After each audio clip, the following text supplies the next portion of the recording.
Alors, pour notre séance aujourd'hui, je vais vous citer d'autres exemples d'isométrie. Tout d'abord, je vous rappelle que l'autre fois, on a déjà parlé des isométries dans l'espace. La définition, c'est toute application qui conserve les distances. C'est exactement comme on a déjà vu en géométrie plane. Donc, si je prends deux points distincts d'images respectives n', n' par une application, alors cette application-là est une isométrie lorsque la distance entre les images M', N' est égale à la distance entre M. Je vous rappelle qu'on a cité 4 exemples exactement. C'était l'identité, les translations, les réflexions et les rotations. D'accord? Et les rotations. Donc, à chaque fois, ou bien dans chaque exemple, je vous ai déjà donné la définition et l'ensemble des points fixes. D'accord? Alors, on a déjà aussi vu les propriétés. Et en fait, la dernière propriété, c'était sur la composée de deux isométries. Et n'oublions pas la définition d'un déplacement, d'un antidéplacement. Donc, pour la troisième propriété, c'était la composée de deux isométries est une isométrie. Donc, c'est pour cela maintenant, les exemples qu'on va citer, les nouveaux exemples qu'on va ajouter, se basent sur cette propriété-là. Donc, comme troisième paragraphe, autre exemple d'isométrie. Alors, le premier exemple, ou bien le cinquième exemple, autre exemple, c'était le premier exemple dans ce paragraphe. Mais au total, c'est le cinquième exemple. Les réflexions glissées.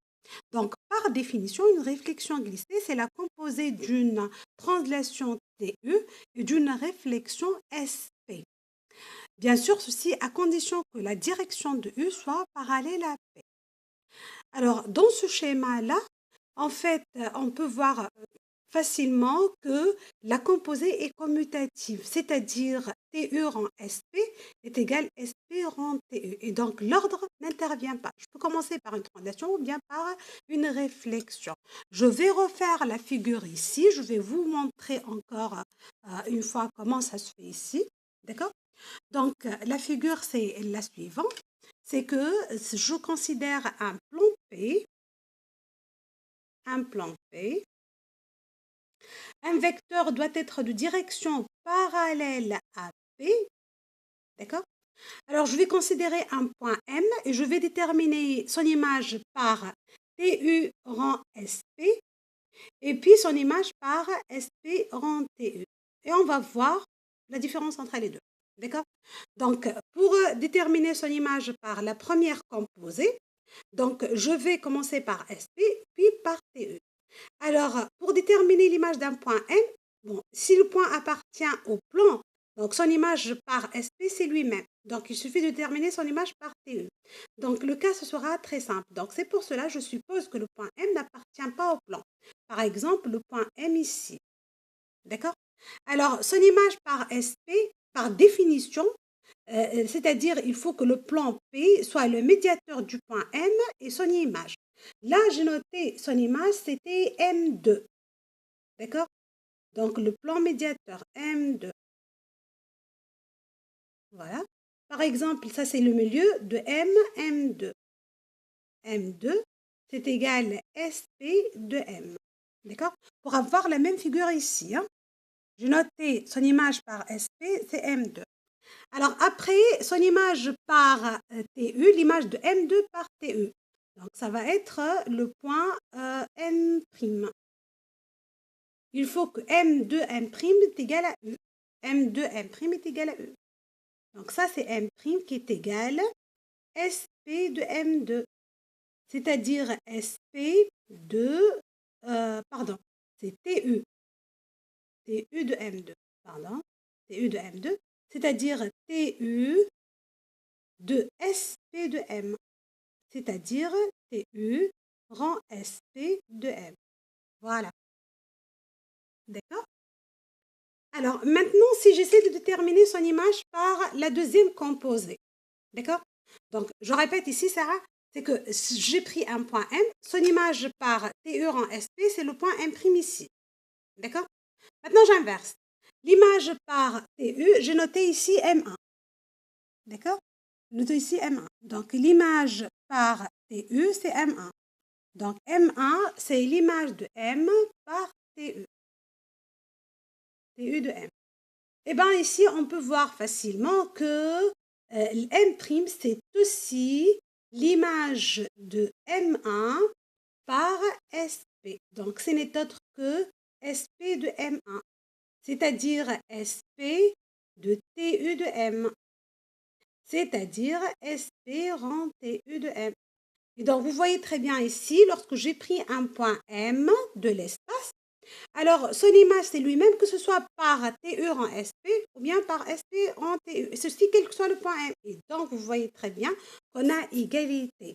Donc, je répète, la composée d'une translation avec une réflexion, c'est la même que la composée d'une réflexion avec une translation. Mais n'oublions pas que ceci est vrai lorsque la direction de U est parallèle à P. D'accord? Là, ce qu'on appelle réflexion glissée, c'est la réflexion glissée. Alors, je vous rappelle qu'en géométrie plane, on a considéré presque la même chose, c'était la réflexion glissée. Mais c'était en fait la composée d'une translation avec une symétrie orthogonale d'axe D, par exemple, à condition que la direction de U soit parallèle à D. Si vous vous rappelez bien, on a déjà dit dans ce cas-là que la composée est commutative aussi. D'accord? Donc là, je remplace dans l'espace, je remplace la symétrie orthogonale S delta par une réflexion SP. Donc on trouve la même chose. D'accord? Alors, une chose très remarquable, c'est que toute réflexion glissée n'admet pas de point fixe. Donc on peut voir que l'image de n'importe quel point, c'est un autre point tout à fait différent. D'accord? Donc, parce que ici, la translation, en fait, qui va faire bouger les points. D'accord? Et donc, là, on est sûr que l'image, n'importe quel point, même s'il appartient à P, hein, son image, ça va être un autre point. Bien. Et donc, en fait, cette nouvelle isométrie, entre deux guillemets, donc c'est la composée de isométrie, donc d'après la propriété 3, c'est une isométrie. Et non seulement ça, c'est la composée d'un déplacement TU et d'un antidéplacement SP. Donc l'autre fois, on a déjà vu que les déplacements, c'était l'identité, les translations et les rotations. Ce sont des exemples de déplacement. Ou la réflexion, c'était un exemple d'antidéplacement. Eh bien, la composée d'un déplacement, d'un antidéplacement, c'est un antidéplacement. Donc, c'est une isométrie, mais plus précisément, c'est un antidéplacement. D'accord? Alors, exemple 6, réflexion tournée. Donc, on peut même comprendre la définition nous-mêmes. Réflexion, donc ça sera la composée d'une réflexion, ou tournée, c'est sûrement qu'il y en a une rotation. Donc, par définition, c'est la composée d'une réflexion SP et d'une rotation. Je vous rappelle qu'une rotation dans l'espace est caractérisée par un axe orienté par un vecteur K et d'angle alpha.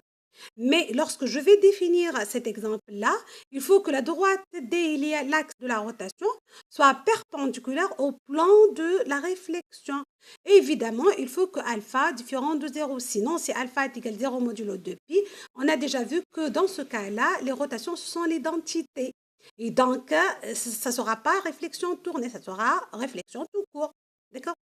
Et donc, par définition, une réflexion tournée, c'est la composée d'une réflexion avec une rotation. Alors, dans cette figure-là, j'ai essayé de vous montrer que la composée aussi, elle est commutative. C'est-à-dire, l'ordre n'intervient pas. Je peux commencer par la rotation ou bien je peux commencer par la symétrie et la réflexion. D'accord? Donc, je vais refaire très rapidement cette figure-là. Donc, pour la définition d'une rotation, on a un axe, si vous vous rappelez bien, un axe D, orienté par un vecteur directeur K, donc ça c'est la figure, un axe D orienté par un vecteur directeur unitaire K, d'accord? Alors, je suppose que alpha différent de 0, d'accord? Parce que la rotation différente de l'identité. Alors, on va considérer un plan P qui soit perpendiculaire à D, un plan P perpendiculaire à D, par exemple ici. Le plan P, il est perpendiculaire à D, d'accord? Alors, pour déterminer cette propriété-là, pour vérifier cette propriété-là, d'accord? On va prendre un point M et déterminer son image, d'accord? Alors, si le point M appartient à l'axe, son image, c'est lui-même, si vous vous rappelez bien, par la rotation. Ou si le point M appartient au plan, son image, c'est lui-même par la réflexion. Donc, ce sont deux cas particuliers. Et là, je vais supposer que le point M, il n'appartient ni à l'axe ni au plan. Donc, pour bien voir les choses. D'accord? Donc, ici, j'ai commencé par la rotation.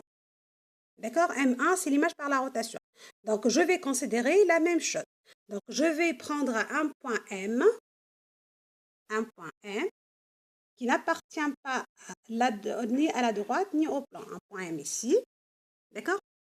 Alors, son image par, j'ai noté par R1, M1, son image par la rotation d'axe D orientée par un vecteur K et d'angle alpha. D'accord? Pour déterminer son image, d'après la définition de la rotation, il faut considérer un plan perpendiculaire à D passant par M. C'est sûr qu'il y en a un seul plan qui est perpendiculaire à D passant par M. Et puis, je prends l'intersection du plan avec le point. Et dans ce cas-là, je travaille avec la rotation plane. Donc, je considère un plan que j'ai noté ici, P1, par exemple là, P1, un plan perpendiculaire à D. Alors, l'intersection de P1 avec la droite D, je note par I1. Donc là, ça sera une partie invisible. Une partie invisible. Donc, après, dans le plan P1, je considère une orientation compatible avec K. Par exemple, je vais tourner dans ce sens-là. D'accord? Je considère un vecteur I, comme ça. Un vecteur J, unitaire de norme 1. Et telle sorte que le repère soit orthonormé direct dans l'espace. Je parle du repère IJK. D'accord? Donc, je travaille dans ce sens-là. C'est une orientation compatible. D'accord? Alors maintenant, pour déterminer, bien sûr, l'image de M par la rotation RDK alpha, en fait, ce n'est autre que l'image de M par la rotation de centre I1 et d'angle alpha, mais ceci dans le plan P1. Donc, si vous vous rappelez bien sûr, dans le plan, il faut un sens du parcours, un sens positif. C'est ce sens-là. C'est pour cela qu'on a besoin d'une orientation compatible. Donc, je détermine son image par ici, par la rotation plane. Ça, c'est M1. Ce n'est autre que l'image de M par la rotation d'axe D orienté par K et d'angle alpha. D'accord? Je notais par M1. Voilà. Bien. Donc, ça, c'est l'angle alpha. Alors, après, je détermine l'image de M1 par la réflexion SP. Et donc, il faut que le plan P soit le plan médiateur de M1 et M', par exemple. Je notais M'. Voilà, donc là, une partie invisible, partie visible entre les deux plans. Après, partie invisible. Donc, la même distance, il faut que ce point-là soit le milieu de M1 et de son image. Par exemple, ici, le point M'. M', ce n'est autre que SP de M1. Mais M1, c'est l'image de par RD, c'est-à-dire c'est SP rang RDK alpha de M. Donc, l'image de M par SP rang RDK, c'est ce point-là. D'accord? Voilà. Maintenant, j'inverse. Donc, je vais déterminer maintenant l'image de M par SP et puis l'image du point que je vais trouver par la rotation. D'accord? L'image de M, donc c'est ce que j'ai fait ici. L'image de M par SP, je l'ai notée par M2. Donc, je trace la perpendiculaire à P passant par M. Il faut que P soit le plan médiateur de M2. Donc, partie invisible ici, parce que je perce le plan P1. Puis, partie visible entre les deux plans, partie invisible ici. Voilà, il faut que ce point-là soit le milieu des deux points. Voilà, donc ça, c'est M2 qui est égal SP de M. D'accord? Après, je détermine l'image de M2 par la rotation qui est d'axe D orienté par K et d'angle alpha. Et donc, la définition dans ce cas-là me dit qu'il faut prendre le plan que j'ai noté P2 qui est perpendiculaire à D passant par M2. Le plan P2 perpendiculaire à D passant par M2. Alors, dans ce plan-là, il faut considérer une orientation compatible. C'est la même orientation. D'accord? Donc, une petite remarque, c'est que si je considère une orientation d'un plan P compatible, bien n'importe quel plan, compatible avec K, alors tout plan parallèle à P admet la même orientation, qui soit compatible avec K. Donc, on tourne dans le même sens. D'accord? Donc, tous les plans qui sont parallèles, en fait, considèrent la même orientation. Il faut parcourir dans le même sens. Voilà. Après, je considère le point d'intersection de D avec P2. Donc là, une partie visible, partie invisible, partie visible. Voilà. Par exemple, ça, c'est I2. L'intersection de P2 avec D. Alors là, j'applique la définition. Je prends les définitions. C'est que l'image de M2 par RDK alpha, ce n'est autre que l'image de M2 dans le plan P2 par la rotation plane de centre I2 du même angle alpha. Donc, vous voyez très bien ici le même angle alpha. D'accord? Et donc, je trouve exactement le point M'. Donc, le point M', ça va être aussi n'est autre que RDK alpha, flèche ici, du point M2. M2 est l'image de M par SP, donc c'est RDK alpha grand SP de M. Et donc, l'image de M par, que ce soit par la rotation composée avec SP ou bien par SP composée la rotation, je trouve le même point. D'accord?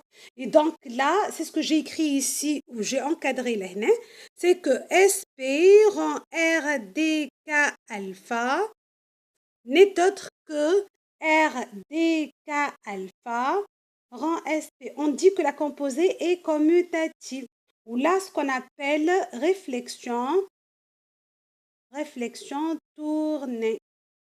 Réflexion tournée. Voilà. Il ne faut pas oublier, Zeda, que ceci est vrai à la khater, en fait, la droite D est perpendiculaire à P. Évidemment, pour parler de réflexion tournée, il faut qu'alpha soit différent de 0. Hein. Je vous rappelle que alpha différent de 0 modulo 2pi. Hein. Voilà. Alors, l'hna juste, j'ai fait une petite figure. Hein. Ce n'est pas une démonstration. D'accord? Par contre, on peut, bon, bien sûr, une petite figure à la main où vous voyez, bon, c'est pas très propre. Voilà, très précise. Par contre, on peut voir ça le mouvement de la porte. D'accord? Donc, tu peux prendre l'axe, bien sûr, de la porte, et donc, tu mets n'importe quel point, des plans et tout ça, tu trouves, en fait, ça donne le même point. D'accord? Tu peux prendre, par exemple, une feuille, ou tu peux كيفاش هي معناتها appliquer la figure réellement avec le mouvement de la porte. Tu le mouvement de la porte, ça donne la même chose. Il suffit de prendre le plan P une feuille, tu trouves la même chose. D'accord? Donc, ce n'est pas une démonstration, hein, que ce soit le calou ou le ce sont seulement des petites figures pour bien voir les choses, c'est tout. D'accord? Bien. Donc, une réflexion tournée n'est pas une réflexion, n'est pas une rotation, n'est pas une translation. Donc, ce sont des nouvelles isométries qui sont tout à fait différentes des 4 premières isométries qu'on a déjà vues. D'accord? Voilà. Alors, je détermine l'ensemble des points fixes. Alors, l'ensemble, voilà, c'est l'autre feuille en fait. C'est là. Donc, qu'est-ce que j'ai déjà écrit? Que toute réflexion tournée, SP rend RDK alpha, ou RDK alpha rend SP, admet un seul point fixe, qui est le point d'intersection de D avec le plan P, que j'ai noté ici, fait la figure, j'ai noté par I. Je l'ai noté par le point I. Voilà. Ça, c'est le seul point fixe. D'accord? Donc, on peut voir là, c'est que le point d'intersection, c'est le seul point fixe. L'intersection de D avec le plan P. D'accord? Tout d'abord, déjà, son image par la rotation, c'est lui-même. Puis, son image par SP, c'est lui-même, puisqu'il appartient à la droite et au plan. D'accord? Ça, c'est en fait d'après la définition d'une rotation, d'une réflexion. Je vous rappelle que tout point du plan, c'est un point fixe par la réflexion, tout point de l'axe, c'est un point fixe par la rotation. D'accord? Alors, si tu prends un point qui est différent de I, que ce soit sur la droite, dans le plan, ou bien à l'extérieur, comme on a déjà vu pour cette figure-là, son image, c'est tout à fait différent. C'est un autre point. D'accord? Voilà. Donc, il ne faut pas oublier ces propriétés-là. Donc, toute réflexion tournée admet un seul point fixe. Et il y a, bien sûr, le point d'intersection avec, de la droite avec le plan. Voilà. في الريفليكسيون tournée, il y a deux cas particuliers qui sont très très importants. Pardon, un cas particulier. اللي هو lorsque alpha est égal pi. D'accord? Un cas très très important. Alors, je vous rappelle que lorsque alpha est égal pi, on a déjà vu que la rotation d'axe dk et d'angle pi, ce n'est autre que la symétrie orthogonale d'axe d. وقلت لكم اللي هذه حاجه en fait très très importante و très remarquable. علاش خاطر لهنا تقول لنا سي كو سيمتري orthogonale ولا ان cas particulier من rotation من déplacement. وحاجه هذه n'existe plus en géométrie plane. Géométrie plane, rotation حاجه وسيمتري orthogonale حاجه. Jamais que les deux se sont égales. D'accord? خاطر واحده un exemple de déplacement, واحده un exemple d'anti-déplacement. C'est pas le cas لهنا. Lehne, en fait, je vous rappelle, l'autre fois, c'est qu'une symétrie orthogonale, c'est un cas particulier de rotation, donc c'est un déplacement. نحكي على symétrie orthogonale par rapport à un axe, par rapport à une droite. D'accord? Ou déjà, تتسمى demi-tour de l'espace. D'accord? Alors, لهنا خديت le point d'intersection سميته I. Alors, حبيت نعمل هنا حبيت en fait j'ai déterminé في الكا هذه lorsque alpha est égal pi à quoi est égal SP rang RDK alpha. صحيح c'est une réflexion tournée mais c'est un cas très très particulier très très important. Alors regardez bien. Lorsque j'ai pris un point M appartient عندي ساعة 3K.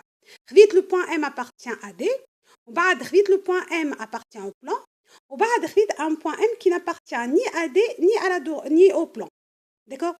À chaque fois, j'essaie de déterminer son image. وتشوفوا شنو باش نلقاو comme propriété. D'accord? Alors, je commence par le premier cas. Lorsque M appartient à D, son image par la réflexion tournée par la rotation d'axe D orientée par K et d'angle pi لهنا, c'est lui-même. Donc, il y a la définition de n'importe quelle rotation. Qui, le point appartient à l'axe, son image, c'est lui-même. Donc, il y a le point M. D'accord? Ça, c'est le point M appartient à D. Son image, c'est lui-même. Donc, il suffit de déterminer son image par SP.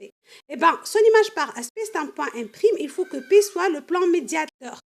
Donc, je vous rappelle que le plan médiateur, la droite MM', elle est perpendiculaire à P, ou le plan P, il coupe cette droite-là, fait le point I, qui est au milieu du segment MM', par définition. Et donc, le point d'intersection de la droite avec le plan, ce n'est autre que le milieu. Et donc, les deux points M ou M' sont symétriques par rapport au point I, qui est le point d'intersection. D'accord? Monsieur le deuxième cas, lorsque le point M appartient au plan. Donc, dans ce cas-là, son image par SP, c'est lui-même. Donc, il suffit de déterminer son image par la rotation d'angle pi. La rotation d'angle pi est demi-tour. Il faut que la droite D soit la médiatrice de MM', ou elle là aussi, le point I soit le milieu de MM'. C'est la définition de la rotation d'angle pi. Donc, dans les deux cas, que ce soit M appartient à P ou M appartient à la droite, on a le point d'intersection ou le milieu de MM'. Les deux points sont symétriques par rapport à I. Et le troisième cas, lorsque le point M à l'extérieur qui n'appartient ni à P ni à D. Donc, on a un point M quelconque. Alors, vite son image par la rotation d'angle pi à demi-tour, c'est le point M'. D'accord? J'ai commencé par l'image بالdemi-tour. ولا حتى العكس حتى كي نبدا بالريفليكسيون ما يقلقش. Et donc, pour déterminer son image par ce demi-tour-là, ناخذ un plan Q perpendiculaire à D passant par M. وبعد خديت la rotation في le plan Q de centre le point d'intersection سميته J et d'angle pi خديت le point M'. Et donc لهنا de droite D هي الميدياتريس de M'. Le point J صحيح milieu ça m'intéresse pas. انا حاجتي بالدروات D. Après ناخذ le point M', M seconde سميته M seconde اللي هو l'image de M' par la réflexion SP. D'accord? Et donc le plan P c'est le plan médiateur de M seconde de M'. Et ben là on peut voir que le point d'intersection du plan avec la droite c'est le milieu. D'accord? كيف لهنا الحق ما عملتش démonstration mais seulement j'ai en fait utilisé la figure. On peut voir la figure هذه et les deux points M seconde de M sont symétriques par rapport à. Et donc, الحاجة très remarquable لهنا, c'est que la composée d'une réflexion avec une rotation d'angle pi, bien sûr, هي نفسها الcomposée متاع la rotation d'angle pi avec la réflexion, واللي هي symétrie centrale. Symétrie centrale. Alors, علاش الحكاية لهنا elle est très remarquable c'est un résultat très important. على خاطر لهنا déjà l'SP c'est un exemple de anti-déplacement. Rotation, c'est un exemple de déplacement. Leur composé, c'est un anti-déplacement. Donc, la réflexion tournée, c'est un anti-déplacement. Dans le cas particulier, lorsque l'angle est égal pi, on a la symétrie centrale. La symétrie centrale, c'est un exemple d'anti-déplacement. Ce qui n'est pas le cas de géométrie plane. Géométrie plane, symétrie centrale, c'était un exemple de rotation. Donc, c'est un déplacement. Donc, il ne faut pas oublier ces deux remarques-là. Donc, je répète, en fait, les réflexions glissées ou les réflexions tournées, ce sont deux antidéplacements. Et le cas particulier de la réflexion tournée, la symétrie centrale, c'est un antidéplacement. D'accord? Voilà. Alors maintenant, je passe au dernier exemple, qui est vissage. Vissage. Donc, c'est la composée d'une rotation RDK alpha et d'une translation TE. Donc, bien sûr, évidemment qu'il faut que U différent de vecteur nul, sinon la translation doit l'identité. La direction de U doit être parallèle à D et l'angle doit être différent de 0. Allez, l'angle différent de 0, sinon, la rotation, il y a l'identité. Donc, les translations à match, vissage. D'accord? Donc, le vissage, ça vous rappelle de vis. D'accord? Donc, vissage composé de translation ou rotation. D'accord? Donc, je tourne, je tourne un vis. D'accord? Donc, je tourne et en même temps, je translate. Je tourne et je translate. D'accord? Voilà. Et donc, l'hna kif, la petite figure هذه, je vous ai montré le composé est commutative. TU rend RDK alpha, c'est n'est autre que RDK alpha rend TU. Et n'oublions pas que ceci est vrai dans le cas où la direction de U parallèle à D. Évidemment, il faut qu'alpha différent de 0. D'accord? Il faut qu'alpha différent de 0 ou U différent de vecteur nul, sinon, je choisis les vissages. Je choisis واحدة منهم. D'accord? Il y a translation, il y a rotation. واحدة منهم تولي l'identité. D'accord? Ou direction de U parallèle à D pourra avoir la commutativité. Pour que ça soit commutatif. L'ordre n'intervient pas. Alors, là, قبل ما نوريكم الفيجور هذه, juste je vous rappelle d'un résultat très important. C'est que géométrie plane, si vous vous rappelez bien, la composée d'une translation avec une rotation, c'était une rotation de même angle. Et bien sûr, de centres différents. Ce qui n'est pas le cas. Là, ce n'est pas une rotation, ce n'est pas une translation, c'est une nouvelle isométrie, ce qu'on a appelé vissage. Ou plus précisément, c'est un déplacement. Allez, comme étant la composée de deux déplacements. D'accord? Voilà. Donc, juste j'explique un petit peu le figure à vie. En fait, ça c'est l'axe D. Ou en fait le vecteur U. Donc, si vous rappelez, si vous voulez, je peux vous faire une figure là. D'accord? On a la figure à vie pour bien voir les choses. Voilà.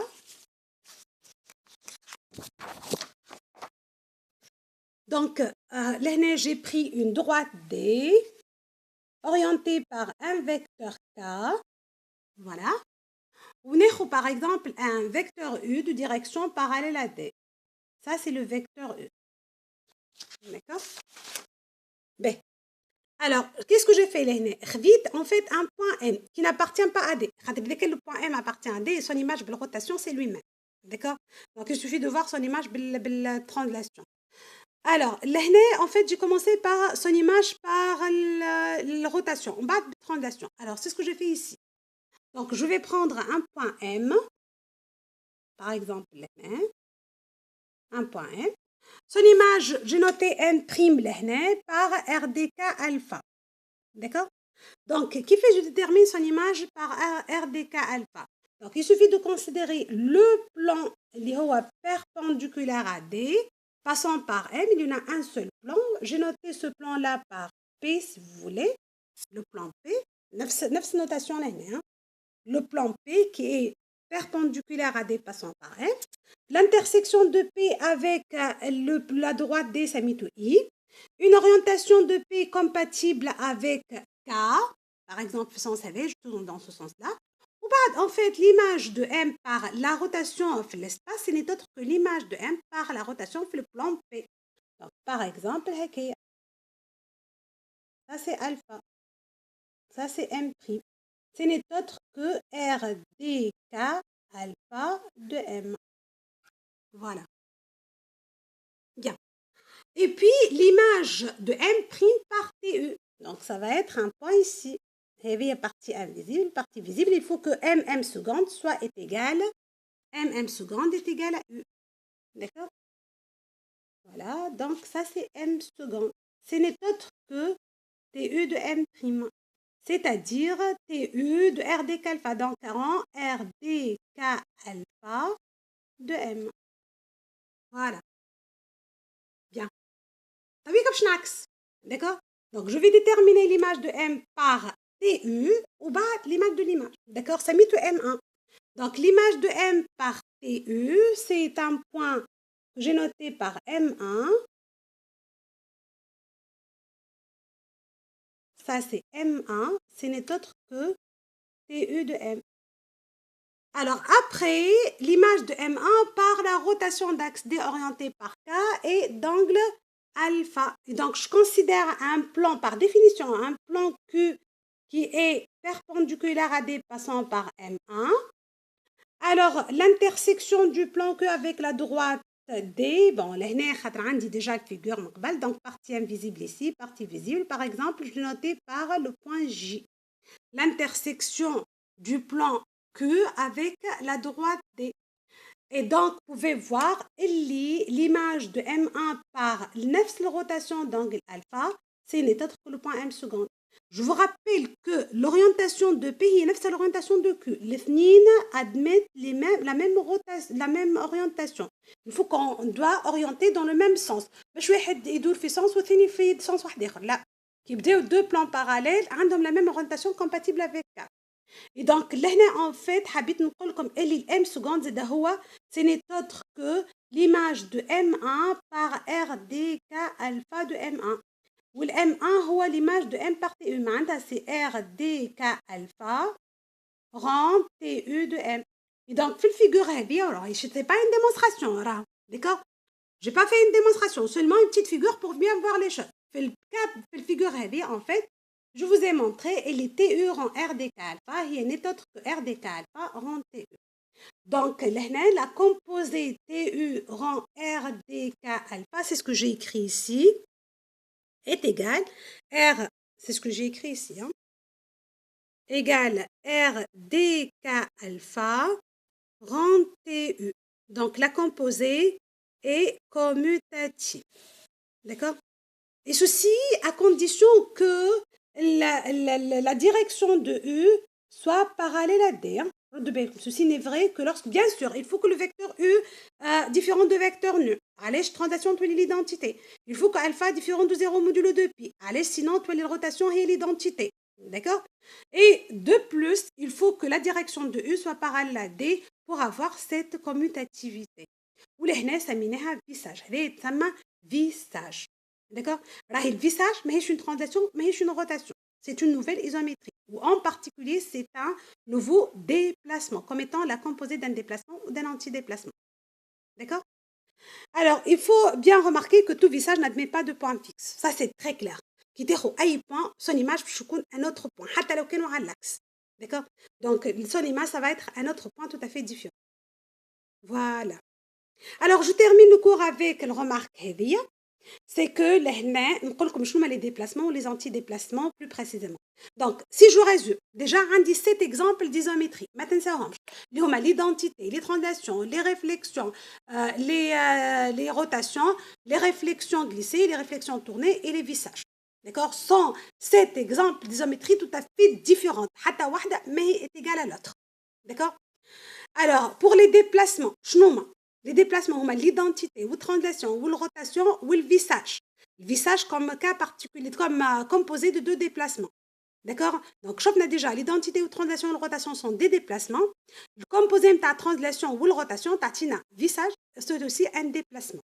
N'oublions pas حاجة très très remarquable اللي symétrie orthogonale اللي هي bien sûr نحكي على axial c'est-à-dire معناتها par rapport à une droite, symétrie par rapport à une droite. C'est un cas particulier de rotation, donc c'est un déplacement في géométrie dans l'espace.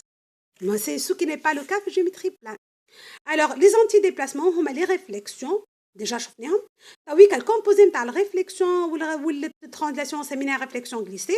كومبوزي نتاع الريفليكسيون والروتاسيون سميناهم ريفليكسيون تورني. Ce sont des antidéplacements. Et il ne faut pas oublier, et les symétries centrales, c'est un cas particulier de réflexion tournée, وقت اللي ناخذ rotation d'angle pi, وقت لقينا symétrie centrale, اللي هي cas particulier d'antidéplacement. C'est un exemple d'antidéplacement, cas particulier de réflexion tournée. Donc هذه الحاجة très très importante qu'il ne faut pas oublier. D'accord? Donc هذا الفرق ما بين géométrie plane و géométrie dans l'espace. Donc je vous rappelle, géométrie plane, on a 5 exemples d'isométrie. Ils ont l'identité, translation, la rotation, ou la réflexion, ou la symétrie orthogonale, d'accord? Ou la symétrie glissée, d'accord? Ce sont des isométries. L'identité ou translation ou la rotation, ou le cas particulier de la rotation, ils ont la symétrie centrale, c'était des déplacements. Par contre, symétrie orthogonale ou symétrie glissante, ou la réflexion glissée, c'était des antidéplacements. Ce qui n'est pas le cas là. Là, je répète, l'identité ou translation ou la rotation ou le vissage sont des déplacements. Ou la réflexion glissée, ou la réflexion tournée, ou le cas particulier, mais la réflexion tournée, les la symétrie centrale, ce sont des antidéplacements. Voilà. Donc, en fait, les 7 exemples d'isométrie où les déplacements, je antidéplacements. Je vous rappelle, Z, les points fixes et l'identité. Elle fixe tout l'espace. Translation de vecteurs non nuls, mais elle a point fixe. Les rotations, elle admet tout un axe. Elle fixe toute une droite, c'est son axe. Oui, le vissage, على جداك خدينا symétrie orthogonale. D'accord? Le cas particulier نتاعها بدات symétrie orthogonale, معناتها حاجة très logique. D'accord? Oui, le vissage n'admet pas de point fixe. Par contre, les réflexions, elles fixent tout le plan de la réflexion. Les réflexions glissées n'admettent aucun point fixe. Ou les réflexions tournées ont un seul point fixe. Donc, avec symétrie centrale, il y a un seul point fixe. Donc, avec c'est un résultat attendu. D'accord? Voilà. علاش نقول هذوما على خاطر vous allez voir dans les exercices une des questions qui se pose c'est نعطيكم une application déterminée analytiquement ونقول لكم bien sûr montrer que c'est une isométrie كيما في الجيومتري بلان بالضبط وبعد نقول لك déterminer l'ensemble des points fixes. Une fois qu'on détermine l'ensemble des points fixes, on peut déterminer sa nature exacte. D'accord? Donc كيما بالضبط géométrie plane. وهذا ce qu'on va voir في الفيديو prochaine. D'accord? Donc, comme un exercice, fait une application de l'expression analytique qui fait exactement, on peut déterminer la nature, l'ensemble des points fixes de cette isométrie. Voilà. Et donc, j'arrête là pour cette vidéo. D'accord?